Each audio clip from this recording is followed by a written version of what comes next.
Thanks for watching. Don't forget to like, comment, share and subscribe to نحمدہ ونصلی علی رسولہ الکریم۔ محترم بزرگوں و دوستو، قربانی کس پر واجب ہے؟ تو اس کا جواب یہ ہے کہ قربانی اس شخص پر واجب ہے جو صاحب نصاب ہو۔ اور صاحب نصاب کسے کہتے ہیں؟ جس کے پاس 7.5 تولہ سونا ہو یا 52.5 تولہ چاندی ہو، یا اس کی قیمت ہو، یا اتنی مالیت کی تجارتی سامان ہو، یا ضروریات زندگی کے علاوہ یعنی حاجات اصلیہ کے علاوہ اور بیشی سامان ہو جس کی قیمت سے وہ صاحب نصاب بن جاتا ہے، یعنی صاحب نصاب کو پہنچ جاتا ہے، تو ان صورتوں میں ایسے شخص پر قربانی واجب ہے۔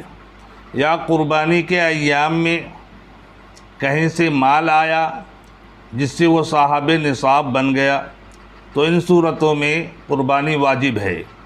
اللہ کے نبی صلی اللہ علیہ وسلم نے فرمایا، جس پر قربانی واجب ہے اور وہ شخص قربانی نہ کرے تو ہماری عیدگاہ کے قریب نہ آئے۔ یہ وعید ہے، حدیث پاک میں اتنی سخت وعید ہے کہ جس پر قربانی واجب تھی اور وہ قربانی نہ کرے تو ایسا شخص ہماری عیدگاہ کے قریب نہ آئے۔ قربانی صحیح ہونے کی کیا کیا شرطیں ہیں؟ مسلمان ہونا، عاقل و بالغ ہونا، اصل بالغ ہی ہے لیکن اس کے ساتھ عاقل و بالغ ایک ہی چیز ہے، جس سے مجنون اور پاگل نکل گئے۔ مقیم ہونا، اس سے مسافر نکل گیا۔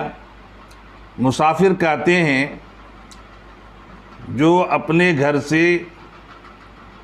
شرعی اعتبار سے 48 میل کی دوری کی نیت سے باہر جانا ہوا ہو، یعنی اپنے گھر سے 48 میل شرعی وہ دور گیا ہو، تو اپنے مضافات سے اپنی بستی کے جو ہے آس پاس ریلوے اسٹیشن، بس اسٹینڈ یا قبرستان، وہاں سے اس کی مسافرت کا حکم جو ہے شروع ہو جاتا ہے، جس کو یوں سمجھ لیجیے کہ 92 کلومیٹر دور سفر کرنا ہوا، تو ایسا شخص مسافر ہے، تو مسافر پر قربانی واجب نہیں۔